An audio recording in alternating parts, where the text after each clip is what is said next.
buenas noches, gracias. Bienvenidos sean a Maquini un sábado más. En esta oportunidad nos acompaña el señor presidente del partido Alianza País. Todo un placer personal, político y profesional recibir al profesor doctor Guillermo Moreno. Mis respetos. ¿Cómo está la familia? Muy bien, muy bien. ¿La familia está bien? Muy bien. Ah, bueno, entonces el trabajo también, la nómina en la universidad hijos, no la han paralizado. Los hijos. Sí, porque este país es un país de salud el pública. nieto.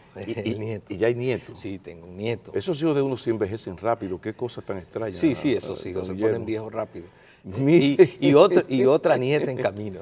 Ah, bendiciones, bendiciones, pues me dicen que es maravilloso. Claro, esto de tener también un periódico no es tan maravilloso, pero sí creo que es importante que la institución política que dirige Guillermo Moreno tenga su periódico, en que consiste el Aliancista, que de entrada le felicito. Bueno, gracias. Efectivamente, nosotros editamos el primer número esta semana del Aliancista, que es el órgano periodístico de nuestro partido.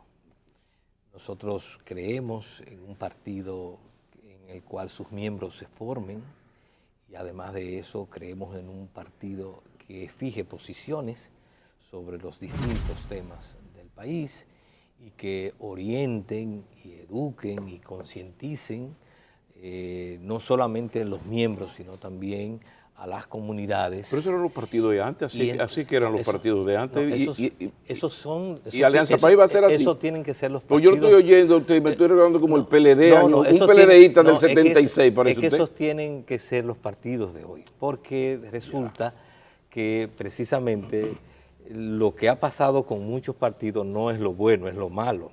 Es decir, se han convertido muchos partidos en estructuras clientelares, donde cada quien va a buscar lo suyo. Y resulta que nosotros tenemos que, para poder impulsar un proyecto de nación, hacer las reformas y transformaciones, necesitamos de militantes, de hombres y mujeres, de ciudadanos, de ciudadanas, que tengan conciencia de los problemas del país, de sus causas, pero también que tengan el compromiso social, la visión de poder involucrarse en hacer esas transformaciones. O sea que esto también tendría una encomienda educativa, o sea, el periódico no sería un periódico político y punto, sino también una manera de que en el periódico estén los contenidos que todo miembro de Alianza País debería por lo menos leer con especial atención. Y sobre todo la población, porque Alianza País como partido siempre será una membresía, un porcentaje el que estará organizado. La mayoría incluso de los que simpatizan, nosotros le llamamos de los afiliados y de los que simpatizan por Alianza País, muchas no están necesariamente organizados en organismos. Pero entonces eso es algo como el modelo bochista. Vamos a crear un partido de líderes que dirijan a otros que no necesariamente están en el partido. No es que uno quiere que sea solo de líderes. Sí, es pero que el PLD tenía 9.000 miembros cuando llegó al gobierno. Es que en la realidad, por múltiples razones, mucha gente no se organiza, pero no quiere decir, y es una de las cosas que nosotros en Alianza País estamos muy claros, no quiere decir que no porque una persona no se organiza no puede ser aliancista. Y en ese sentido nosotros tenemos la categoría del afiliado, que es aquella persona que simpatiza con Alianza País, que se identifica, que incluso colabora y participa, pero por múltiples razones no se puede organizar. Nosotros, para esos afiliados, hemos creado un mecanismo que se llama la comunidad de afiliados, que son, por ejemplo, en los barrios, en un sector, en una comunidad, hay gente que no puede participar de lo que es la rutina de una reunión semanal y asumir responsabilidades, sea porque su trabajo no se lo permite o sea porque su oficio no se lo permite. Sin embargo, esa comunidad de afiliados se reúne una vez al mes o puede ser incluso hasta una vez cada 2 meses, no importa. Y se reúnen, comparten, obtienen información y tenemos la gran ventaja de que hemos ido creando una red a través de los medios digitales, de los medios... Porque esto va a lo digital también. Exacto, esto está en la red. claro. No, Entonces, no me hablé de papel solamente. Entonces resulta, sí, no, eso fue... Los señores mayores que estamos en papel ya. Eso fue, el periódico salió al mismo tiempo, en papel. Aliancita.com. Sí, ese no, está es en en la página web de Alianza País. Entonces ahí la persona ingresa y está en Alianza País. Entonces resulta que los medios digitales nos permiten que mucha gente que no se puede organizar, pero se mantenga al día de sus opiniones, participe. Entonces eso ha ido haciendo que la militancia de Alianza, los afiliados de Alianza, es como una gran red en la cual estamos permanentemente comunicados, interconectados, nos reproducimos. Y una parte, evidentemente, que sí ya tiene una actitud, una vocación, un compromiso, entonces se organiza. Y se organiza en estructuras. Nosotros, eso es el núcleo territorial.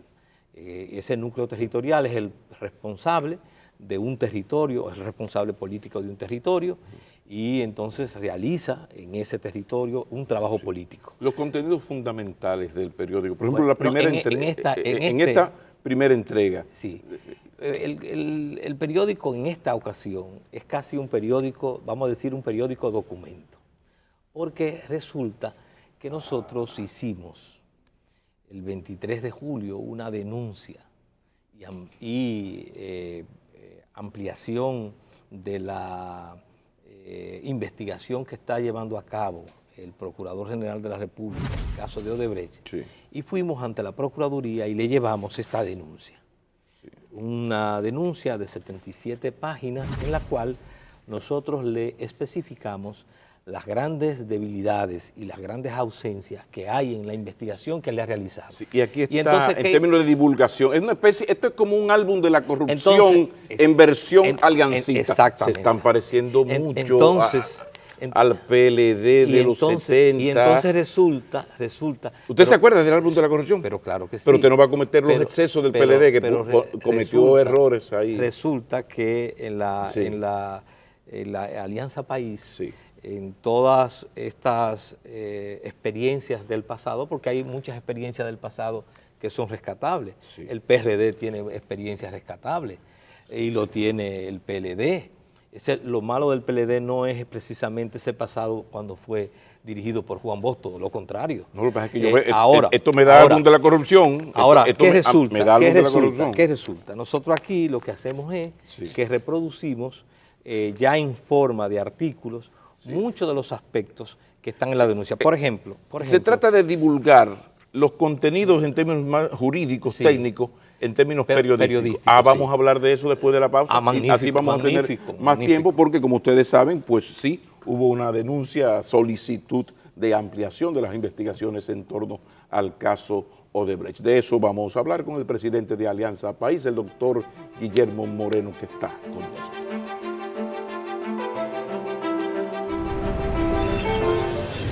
El Procurador General de la República realmente no ha mostrado, no tiene una voluntad de profundizar esa investigación.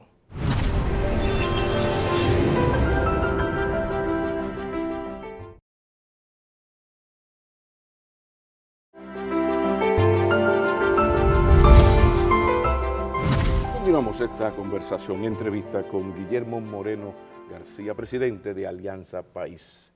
Don Guillermo, hubo una denuncia, solicitud para que sean ampliadas las investigaciones en torno a este bochornoso caso Odebrecht. ¿Podríamos tocar los puntos más innovadores, destacar lo que es nodal, fundamental?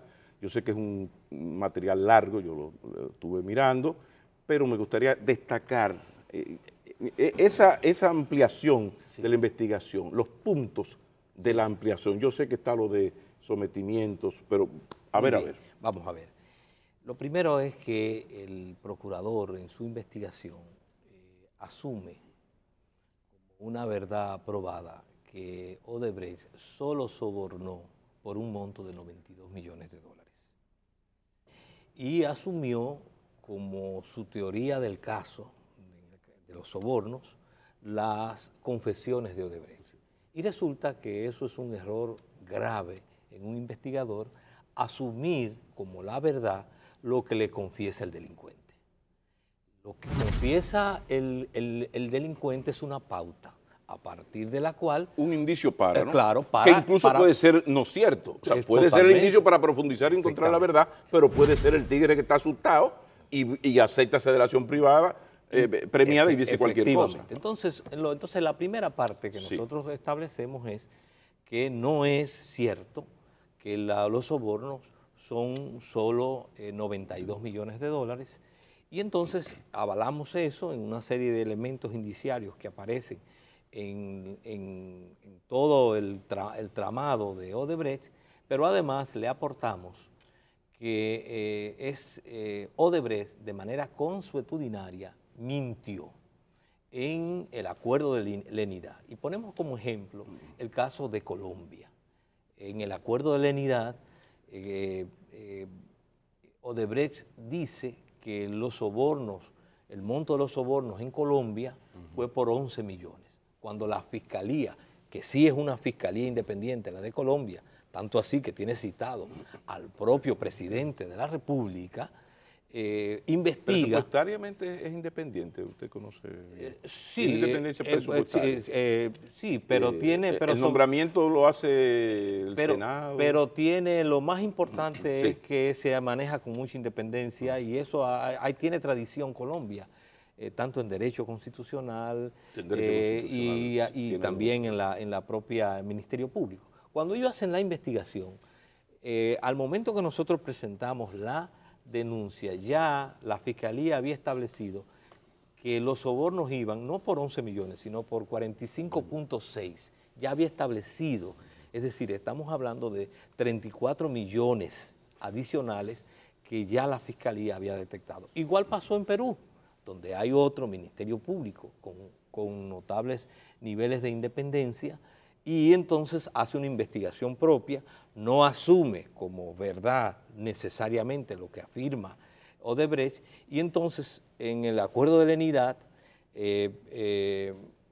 Odebrecht dice que en Perú los sobornos eran de 29 millones, pero ya al momento de nosotros hacer la denuncia, ya iba por 40 millones de dólares, establecido por la Fiscalía en soborno. Eso en Perú. Eso en Perú. Ahora, en el caso dominicano, ¿qué explica esta actitud de que en una delación premiada este señor habla de 92 millones de dólares, el Ministerio Público lo toma como única verdad y no se profundiza, lo toma como verdad, no como indicio para continuar? Sí, porque realmente... ¿De qué significa esto? ¿Y hacia dónde van los tiros, por favor? El Procurador General de la República realmente no ha mostrado, no tiene una voluntad de profundizar esa investigación, de llegar a fondo en la investigación, sino contentarse con entretenernos con algo que nosotros hemos llamado un mamotreto de investigación, y eso es precisamente lo que nos motiva a presentar la denuncia.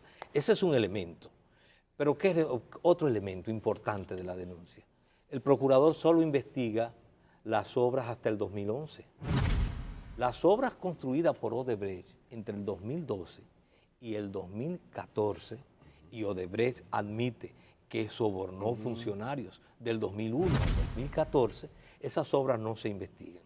Hay 5 obras. ¿Qué dice? ¿Qué argumenta a su favor? No, ausencia. No, o porque sea, llegó al 11. No dice, sino que llegó al 11. Se detuvo ahí. Y nosotros precisamente por eso le planteamos, esta investigación tiene que incluir, además, por eso hemos puesto que debe incluir a Gonzalo Castillo y a Rubén Bichara, que son los 2 ministros que construyeron o que contrataron las obras que se hicieron entre el 2012 y el 2014.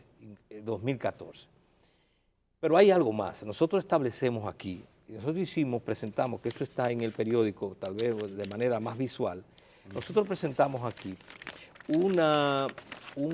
este cuadro. Este cuadro es muy importante, porque él detuvo la investigación en el 2011, pero resulta que nosotros, todos estos son los depósitos que se hicieron en la cuenta de Ángel Rondón desde el desde el 17 de enero del 2012 hasta el 13 de enero del 2015. Todos esos son depósitos en la cuenta que tenían como destino el soborno, para sobornar. Y nosotros entonces fuimos relacionando esos depósitos con la obra del 2012 al 2014 que se estaba o en proceso de adjudicación o que estaba en proceso de construcción o que estaba en proceso de concertar un préstamo para su financiamiento o que estaba en el Congreso para fines de su aprobación. Es decir, si se están operando sobornos para la adjudicación o para la aprobación de obra, es un elemento indiciario en qué fecha se deposita el soborno y qué obra es la que está en cuestión. Pero ¿qué es lo más interesante de esto? Lo más interesante es que nosotros hacemos esa relación, pero descubrimos de manera, al hacer la suma... Ahí es que están los nombres que por la misma razón usted considera que deben ser llamados a conversar. Una parte, sí, una parte. Porque inicialmente lo que más ha llamado la atención, aparte de la ciudadanía, es eso de, mira, yo tengo aquí una delación premiada, tengo aquí unos hechos, déjame preguntarte y luego tomo la decisión. Claro. ¿A qué se debe esa...? Pero antes que eso... A pesar Pablo, de estas cosas. Pablo, antes que eso, sí, déjame sí. decirte, para que veas la dimensión de esto.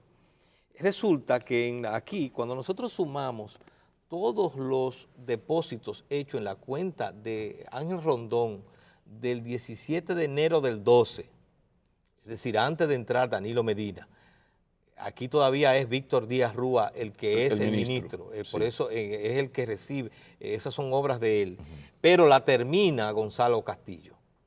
Y luego se concertan otras con Gonzalo Castillo. Si la termina Gonzalo Castillo, entonces no tiene la responsabilidad. Bueno, pero recuérdate que las obras, hay procesos algunas de esas obras fueron contratadas por Víctor Díaz Rúa, pero luego fueron ratificadas por Danilo Medina. Ya estaban contratadas, pero luego es que se hace el contrato de financiamiento. En defensa de Gonzalo Castillo, porque él llega, ya esto está montado por lo que usted está presentando y el dinero sigue fluyendo aún estando él ahí. Nosotros establecemos con mucha precisión, porque a nosotros no nos interesa decir más ni decir menos de lo que de la información que tenemos. No es nuestro estilo. Ahora, nosotros establecemos claramente responsabilidades, es decir, por eso no escondemos cuándo, en qué fecha se recibe el soborno, quién es el que es el titular, a partir de qué momento es que ingresa Gonzalo Castillo y qué parte de la obra él hace. Pero bien, ¿qué es lo importante de esto? Cuando nosotros sumamos los montos de los sobornos del 17 de enero del 12 al 13 de enero del 15, que es el último que tenemos registrado, prácticamente a finales del 14, eso nos da que en esos 3 años se recibieron la suma en las cuentas de Ángel Rondón de $62.240.818.41, que representa el 67.7% de los 92 que admitió Odebrecht que había utilizado para sobornar a funcionarios. Es decir, en esos 3 años solo, la suma nos da el 67% de los 92. Claro, estoy infiriendo que todo lo que entró a esa cuenta de Rondón después de agosto del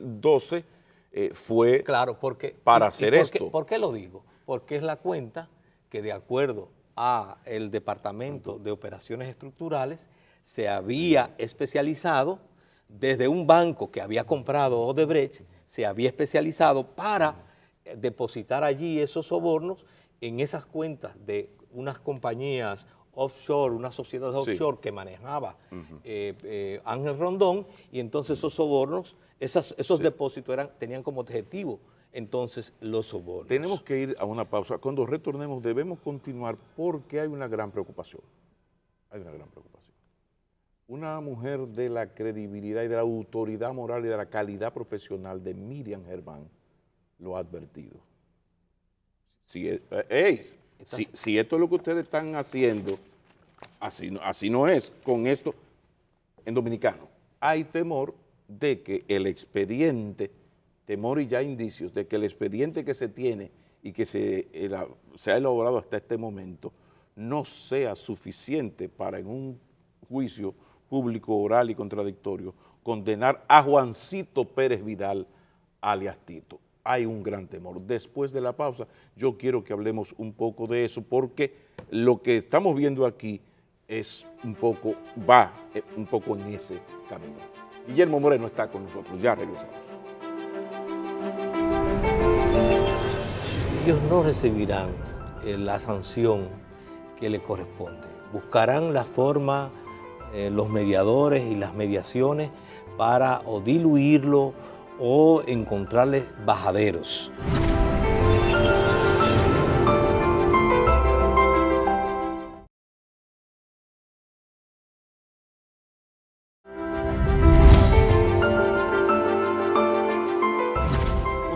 Continuamos esta conversación y ahora tocábamos su solicitud de ampliación de investigación del caso Odebrecht.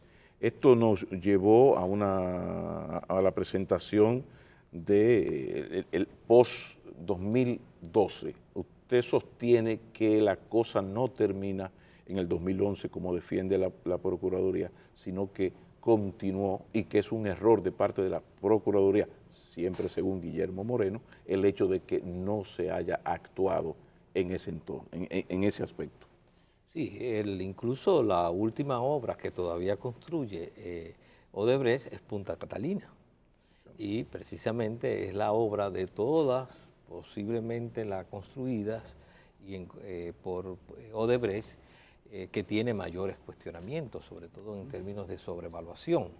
Ahora bien, tú señalabas algo importante que precisamente decía la magistrada Miriam Germán, sobre las grandes debilidades que tiene el expediente y que ella lo hizo constar en su voto disidente, incluso como advertencia. O sea, aquí tenemos el caso de que la jueza le está diciendo al Ministerio Público, organicen, trabajen adecuadamente al expediente, porque con esos medios de prueba no hay forma de condenar. Y si se lo hubiera dicho Guillermo Moreno, no hay problema de un dirigente de oposición. Se lo está diciendo una jueza, ¿y qué jueza? ¿Y qué jueza? Pero ya se lo había advertido el magistrado Vargas. Cuando ellos creyeron, pues van dos jueces, cuando ellos creyeron, el procurador general quiso sorprender al magistrado Vargas como juez de la instrucción, presentando como un acuerdo de conciliación que no se adaptaba a los hechos y al crimen que había cometido Odebrecht, el magistrado Vargas declaró inadmisible y también le hizo una advertencia parecida, y por eso entonces luego ellos llevan otro procedimiento que es el acuerdo de oportunidad reformulado. Ahora bien, ¿cuál es qué es lo que está detrás de todo eso? Sí, porque es importante, porque no tenemos todo el tiempo del mundo. Sí, pero es importante hacia dónde va todo esto y la posición. Sí, ¿Qué puede ocurrir a partir de lo planteado? Sí, pero ¿qué es lo que está detrás de todo esto? Nosotros hemos sostenido que las dos piezas clave en ese expediente son Ángel Rondón y es Víctor Díaz Rúa. En el caso de Víctor Díaz Rúa, porque es el ministro, tanto cuando fue director de INAPA como cuando fue de Obras Públicas, que construye y se involucra en 12 de las obras de las 17. Y además, en el caso de Ángel Rondón, porque es el intermediario. Él es el que recibe los montos de los sobornos y él es el que lleva los sobornos a los funcionarios. Es decir, él sabe a qué funcionario sobornó, él sabe a qué legislador sobornó. Entonces, ellos dos son un paréntesis, que en la medida en que Ángel Rondón no es funcionario público, para él todo va a ser más difícil. O sea, para el Ministerio Público va a ser más difícil probarle los hechos, las acusaciones, por su condición. No, el Ministerio Público no tiene interés de probarle, porque es que, es que Ángel Rondón sabe quién es. En este soborno hay autores ya identificados, coautores identificados, como es el caso de Víctor Díaz Rúa, como es el caso de Ángel Rondón. Pero ellos dos tienen conocimiento de los coautores que están dirigiendo el Estado, que no están identificados. Claro, pero eso habría que demostrarlo. No, es su silencio. Entonces, por eso he dicho que no hay cárceles para Ángel Rondón ni para Víctor Díaz Rúa, y no lo van a llevar ante jueces que lo condenan. Porque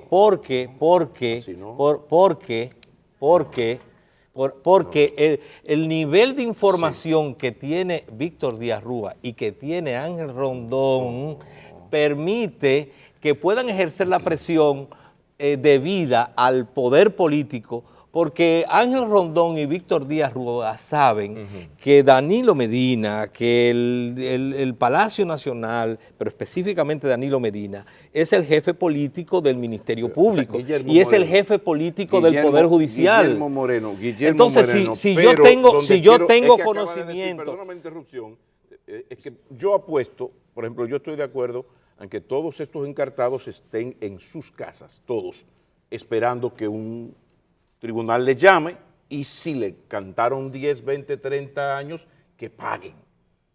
Personalmente, nadie, o sea, lo de la prisión preventiva, la medida de coerción con pérdida de libertad, ese es lo último, la excepción.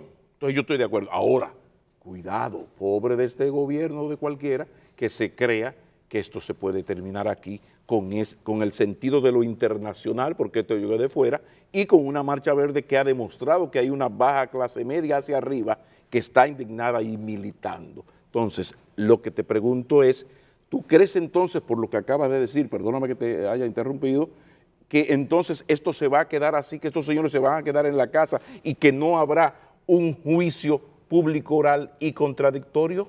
Ellos no recibirán la sanción que le corresponde. Buscarán la forma, los mediadores y las mediaciones para o diluirlo o encontrarles bajaderos. Y eso no es un error político, no sería un grave error político. Bueno, pero es que... ¿Tú que sabes de eso? Pero es más grave todavía, porque es que lo que está de por medio es que es toda una mafia que nos gobierna la que está detrás. Cuando nosotros examinamos esto, que nosotros hemos presentado... puede haber mafiosos en el gobierno. Acaba de decir que es una mafia que gobierna. Eso es muy duro. Que hay una mafia que gobierna. Voy a plantearlo. Tú lo que quieres decir es que hay mafiosos dentro del gobierno. Digamos que sí. Digamos que sí, vamos a decir que hay mafiosos, que hubo un conjunto de funcionarios y legisladores involucrados y que, digamos, no todos. Sí, no, porque a mí lo de la generalizar siempre es un digamos error. que sí, pero fíjate bien. Por ejemplo, nosotros una de las cosas que le planteamos al procurador es que esa investigación tiene que ser ampliada. En primer lugar, planteamos, tienen que ser investigados los dos expresidentes, Hipólito Mejía y Leonel Fernández, porque la propia Odebrecht admite que los sobornos ocurrieron del 2001 al 2014. Y en un país con un régimen presidencialista como el nuestro, no es posible que una empresa extranjera tenga el monopolio de todas las obras de infraestructura importantes y que eso se haga al margen del presidente. Entonces, en el gobierno de Hipólito Mejía se celebraron las elecciones del 2002 y la reelección de él del 2004, y precisamente uno de los esquemas de trabajo de Odebrecht era aportar, financiar en las campañas. Decir en favor de Hipólito Mejía que inmediatamente se puso a la disposición. Aquí está. El otro día lo entrevistamos, volvió a decírnoslo. Nosotros, porque no nos gusta decir más ni menos. Efectivamente, nosotros cuando decimos eso, que él debe ser, una cosa es uno reclamar que él sea investigado y otra cosa es el Ministerio Público que demuestre finalmente que es culpable o que le impute. Nosotros siempre, tanto en la denuncia como en el periódico, transcribimos la declaración que hizo Hipólito el 17 de enero del 2016, en la cual dijo que él estaba en disposición de ir ante el Procurador General de la República y puso como condición que también debía ser llamado Leonel Fernández y Danilo Medina.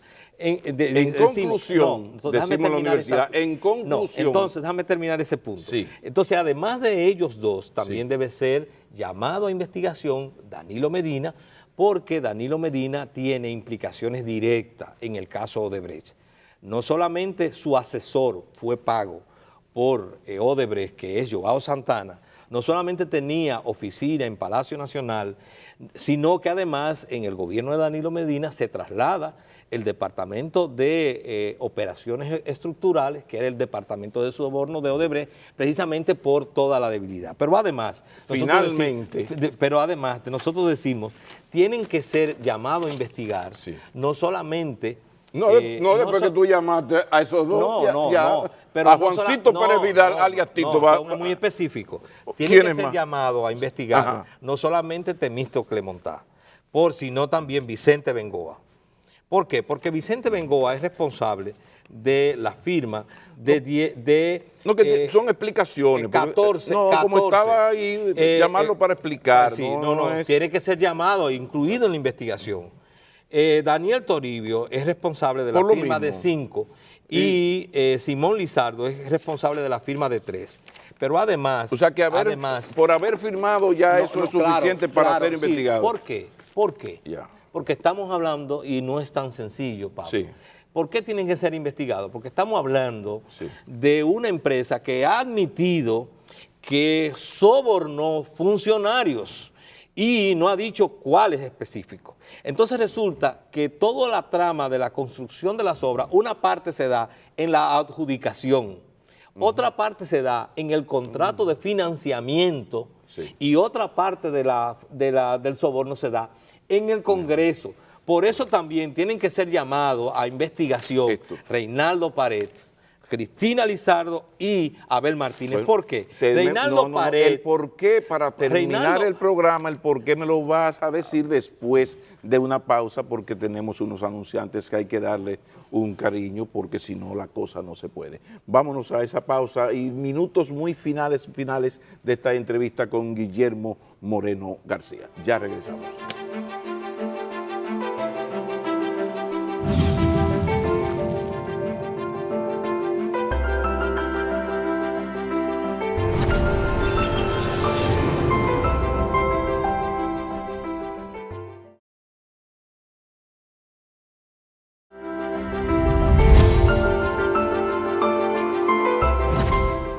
¿Consideras que entonces que debe ser ampliado el número de citados para investigar, que está incompleto?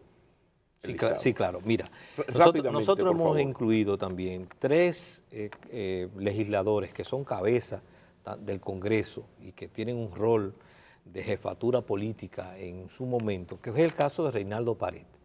Reinaldo Pared, durante su presidencia en el Senado, se aprobaron 26 de los contratos de Odebrecht. Tú dirás, pero ¿cómo 26 si son 17 obras? Bueno, lo que pasa es que están las adendas y está además que algunos son contratos de construcción y otros son contratos de financiamiento. ¿Qué responsabilidad tiene Reinaldo Pared si él es presidente, pone un tema en agenda y los senadores le votan?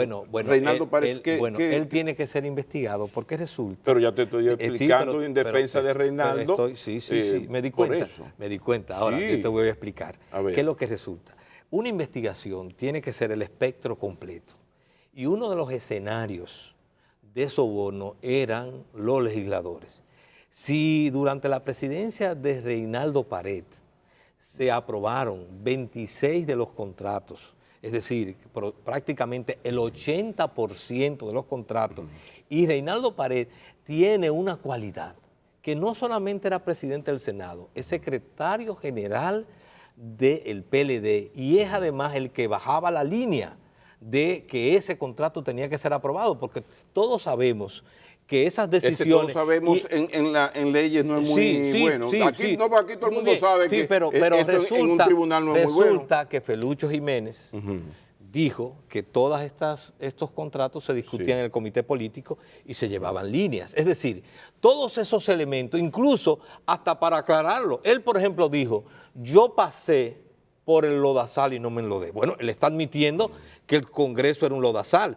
Él tiene que explicarle al Ministerio Público cómo fue esa forma. Eso también tendría que tendría que explicarle todo el que fue legislador en ese periodo. No, pero eso yo no estoy diciendo. Yo estoy diciendo, mencionando, porque no puedo poner aquí, no daría, tendría que ser un tratado, no puedo poner todo el que fue legislador. Estoy hablando de 3 figuras que tienen que ser llamadas y que a partir de ellas tienen que ser llamados otros. Por ejemplo, cuando nosotros decimos que tiene que ser llamado Gonzalo Castillo, no estamos diciendo solo Gonzalo Castillo, hay también un viceministro que pudiera ser llamado, puede haber otros funcionarios. Ahora, tú tienes que citar. En el caso de él, en el caso de Cristina, que se aprobaron 4. De Cristina también te digo lo mismo. Igual. O sea, ya no es responsable. Sí, pero porque tú vas más, ya citaste a Felucho, tú te vas más a la posible bajada de línea del comité político que en tribunales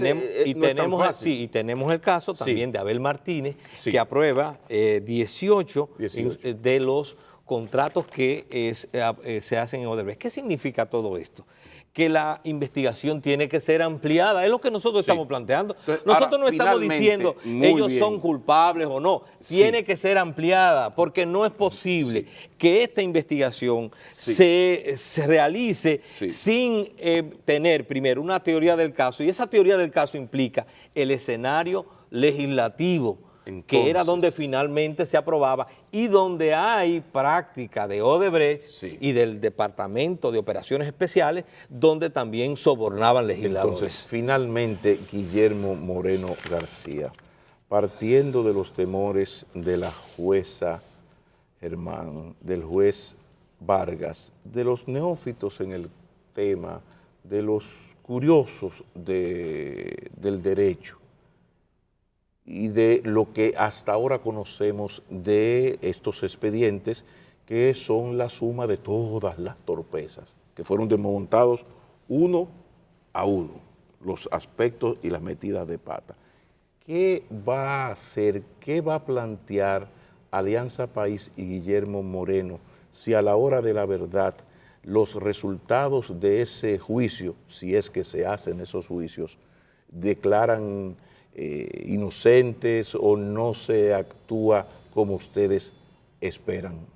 ¿Peligraría en la República Dominicana el Estado democrático? Yo te puedo responder de la siguiente manera, porque yo sé que tenemos poco tiempo. Si no hay justicia para el pueblo, no habrá paz para el gobierno. Si dices algo más, lo daña. Muy buenas noches.